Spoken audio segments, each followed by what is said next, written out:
Et bonsoir tout le monde, et nous nous retrouvons pour l'étude de la paracha de Vayetze, d'après les enseignements du Talmud Yerushalmi et les explications du Rav Avraham Blas. Alors, la paracha de Vayetze, c'est une paracha en fait qui nous annonce la naissance du peuple d'Israël, puisque le peuple d'Israël est constitué de 12 tribus, et 11 des 12 tribus vont naître dans la paracha de Vayetze. D'ailleurs, contrairement à ce que David Ben Gurion a déclaré lors de la déclaration d'indépendance, on n'est pas né en Égypte, en Israël, on est né en Égypte. Le peuple et les tribus elles-mêmes sont nées à Haran chez Lavan.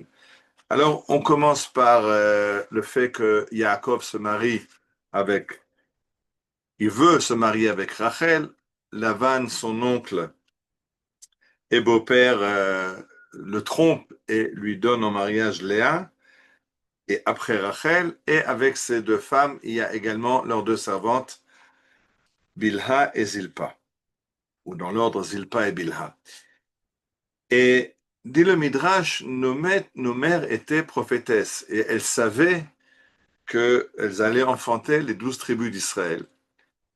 Et la grande discussion, c'est savoir qui va être la femme principale, qui va enfanter le plus d'enfants. Et on voit que sur ces 12 enfants, 6 vont être les enfants de Léa. Donc Léa a eu la moitié des tribus d'Israël. Et on lit dans la paracha, après qu'elle ait enfanté son sixième enfant qui s'appelle Zvouloun, elle dit la chose suivante. Le texte dit la chose suivante. Ve'achar, après avoir enfanté Zvouloun, ve'achar yalda bat. Et après, elle a enfanté une fille. Vatikra et Shema Dina, et elle l'a appelée Dina. Et juste après, le verset continue. Ve'yizkor Elohim et Rachel, et Dieu s'est souvenu de Rachel. Ve'ishma ela Elohim, ve'iftach et Rachma. Dieu a entendu ses prières et lui a permis de tomber enceinte. Vatahar vatel et ben, elle est devenue enceinte et elle a enfanté un enfant. Vatomer asaf Elohim et Rerpati, et elle a dit Dieu a fini à bloquer la honte que j'avais de ne pas avoir d'enfant. Vatikra et Shemo Yosef les morts, et elle appelle son fils Yosef en disant Yosef Adonai li ben acher. J'espère que Dieu me donnera un autre fils. C'est-à-dire que Yosef, ça veut dire ajout. Elle demande directement un autre fils. Pourquoi elle demande un autre fils? Parce qu'en fait, sa sœur Léa a déjà 6 enfants, la moitié des 12 tribus à naître. Bila et Zilpa ont chacune déjà 2 enfants. Donc il reste encore 2 enfants. Un, elle vient d'avoir, c'est Yosef. Et elle espère que le 12e sera aussi à elle. Effectivement, ce sera Binyamin qu'elle enfantera, mais ça c'est dans la paracha d'après. Binyamin, c'est le seul des tribus qui est né en Eretz Israël.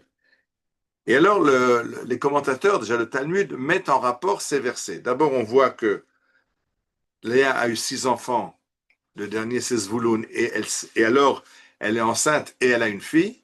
Et juste après, Rachel a son premier enfant, Yosef.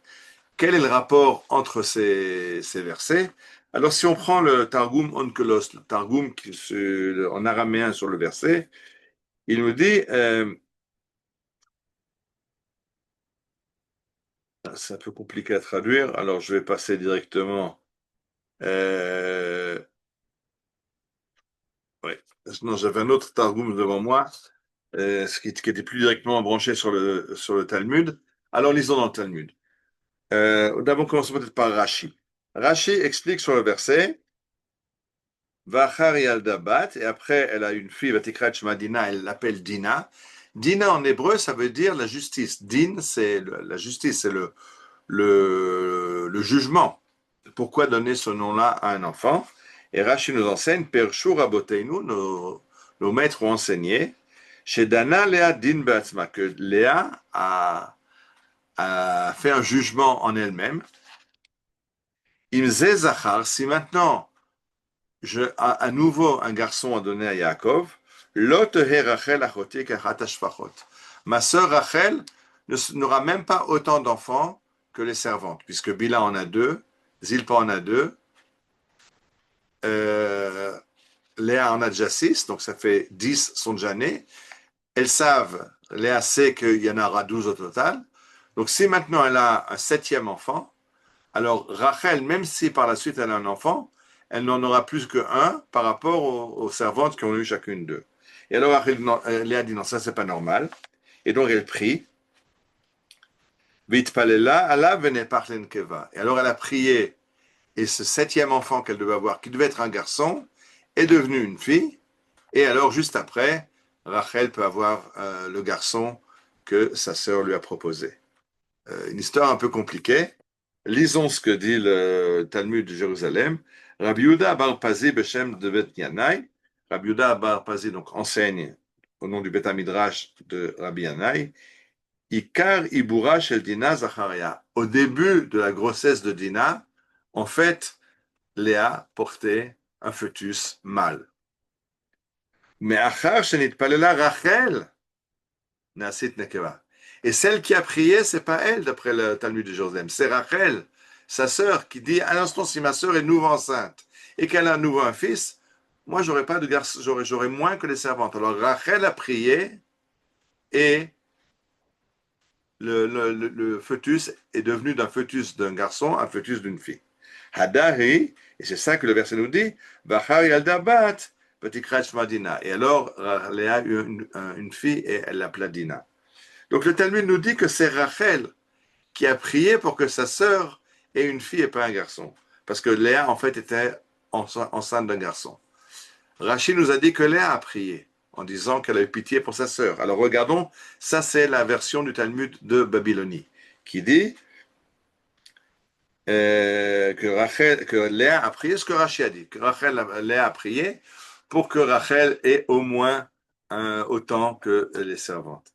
Alors c'est incroyable cette différence entre les deux Talmuds, les deux Talmudim, un qui nous dit que c'est Rachel qui a prié, un dit que c'est Léa qui a prié. Et la question que pose le Rav Blas, si Léa a prié parce qu'elle a pitié de sa sœur et qu'elle dit non, je ne peux pas avoir un septième garçon parce que ma sœur aura moins que les servantes, alors on comprend que Dieu accède à sa prière. C'est une prière d'une grande sadéquette, c'est une femme de grande vertu qui pense à sa sœur. Et alors Dieu accepte sa prière. Mais si on prend la version du Talmud de Jérusalem, elle est beaucoup plus difficile à comprendre. C'est Rachel qui prie en disant et moi je veux aussi. Et alors par la prière de Rachel, Dieu change la grossesse de Léa. Comment Rachel peut-elle avoir cette influence sur Léa? Elle se sent flouée, elle a envie d'avoir un enfant. Mais un instant, c'est comment sa prière peut changer la grossesse de sa sœur. Et là, le Rav Blas donne une explication, qui est la sienne, je vous la livre comme il la donne. Ils disent, Am Israël, c'est un peuple un, c'est un peuple uni. Et quand le peuple est un peuple uni, alors il n'y a pas Rachel et Léa. Elles veulent ensemble enfanter le peuple d'Israël, les 12 tribus d'Israël. Et c'est pas important si c'est Rachel qui prie, si c'est Léa qui prie. C'est Am Israël qui prie pour que Rachel ait aussi sa part dans les tribus d'Israël. Et cette façon de comprendre que cette prière peut venir de Léa ou elle peut venir de Rachel parce qu'on est un seul peuple, le Rav Blas l'avait développé déjà dans la parasha de Kedoshim, je crois qu'on en avait parlé l'année dernière, du fait que le peuple d'Israël est un peuple uni. Ça veut dire quoi? Il avait expliqué ça sur le fait que la Torah nous interdit de nous venger. Lotikom lotitor bene amecha, tu ne peux pas te venger des gens de ton peuple. C'est-à-dire que quelqu'un t'a fait du mal, tu ne peux pas te venger, c'est interdit par la Torah. S'il t'a lésé, alors tu peux aller au tribunal et tu auras un dédommagement. Mais te venger, c'est interdit. Et le Rav Blas avait expliqué ça d'après l'Yerushalmi. Pourquoi on ne peut pas se venger? Il dit parce qu'on est un seul peuple, on est un seul corps. Il dit ça arrive des fois que je travaille et je coupe quelque chose de fin avec un couteau et je me blesse. Je fais de la cuisine et j'ai versé un liquide un peu chaud, bouillant même, et c'est tombé sur le pied. Alors, ça ne vient pas à l'idée que la main qui a été coupée, qui s'est coupée parce que l'autre tenait un couteau, va frapper la main avec le couteau. Ou que le pied qui a été ébouillanté va donner un coup de pied à la main qui a renversé la casserole. Pourquoi? Parce que on comprend, l'homme comprend qu'intrinsèquement, il est un corps, un seul corps. Et si une partie du corps a fait du tort à l'autre partie, ben, on ne va pas se venger. Le doigt qui s'est coupé va pas frapper la main qui l'a coupé parce que C'est moi, c'est les deux mains, c'est à moi. Alors, c'est pas une main de moi qui va frapper l'autre main de moi, parce que je me frappe moi-même. C'est pas possible. Et dit le Rav, il faut arriver à cette compréhension. Et c'est ça, à cette compréhension que sont arrivés les Imaot, qu'on est un seul peuple, un seul corps. Et donc, c'est même possible que Rachel prie pour ce qui se passe chez Léa, ou Léa prie pour ce qui se passe chez elle, mais pas Rachel. Et je pense que c'est très important, parce que quand on était dans cette fracture sociale qu'il y a eu avant le 7 octobre, et qui malheureusement, il y en a qui essaient de nous y faire revenir, Bezrat Hashem, à Yolotier, qui n'y arriveront pas. Cette volonté de dire on n'est pas des frères, on va tout foutre en l'air parce qu'on n'est pas d'accord avec votre politique.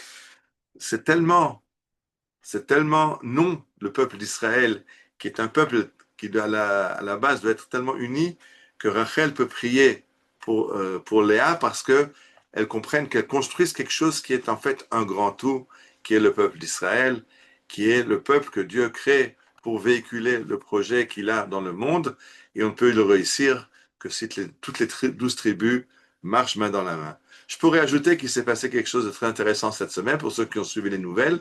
Le gouvernement israélien a décidé de rapatrier en Israël les Bnei Menaché. Les Bnei Menaché, ce sont des descendants de juifs qu'on a retrouvés en Birmanie et qui se disent descendants de la tribu de Menaché.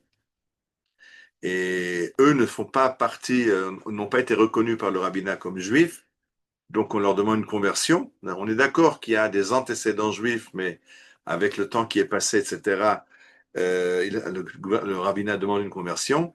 Ce qui n'a pas été demandé aux juifs éthiopiens, où le rabbinat avait décidé que les juifs éthiopiens sont des juifs à part entière, c'est la tribu de Dan. Donc le gouvernement israélien s'était occupé de les ramener en Israël parce que d'après la loi israélienne, chaque membre du peuple d'Israël a droit, selon la loi du retour, à être ramené en Israël. Donc les Juifs d'Éthiopie ont été ramenés par le gouvernement israélien. Les Bnei Manaché, jusqu'à présent, n'étaient pas considérés comme faisant partie du peuple juif, puisqu'on leur demandait une conversion, et donc le gouvernement ne se sentait pas obligé de les ramener. Cette semaine, il a décidé que oui, il les ramène en Israël d'après la loi du retour, et je pense que c'est incroyable que dans cette paracha où on lit la naissance des tribus d'Israël, malheureusement 10 tribus sont parties en exil, exilées par la Syrie, ne sont pas revenues, et bien cette semaine où on parle de la naissance des 12 tribus d'Israël, euh, le gouvernement israélien décide de ramener une nouvelle tribu, la tribu de Menaché. Donc on a déjà Yehuda, Binyamin et Lévi, qui sont les tribus dans lesquelles font partie les Juifs. On y a ajouté la tribu de Dan à travers les Juifs venus d'Éthiopie. On ajoute maintenant la tribu de Menaché à travers les Bnei Menaché de Birmanie, en espérant que bientôt tout Am Israël se retrouvera sur sa terre. Shabbat Shalom et Be'ezrat Hashem à la semaine prochaine.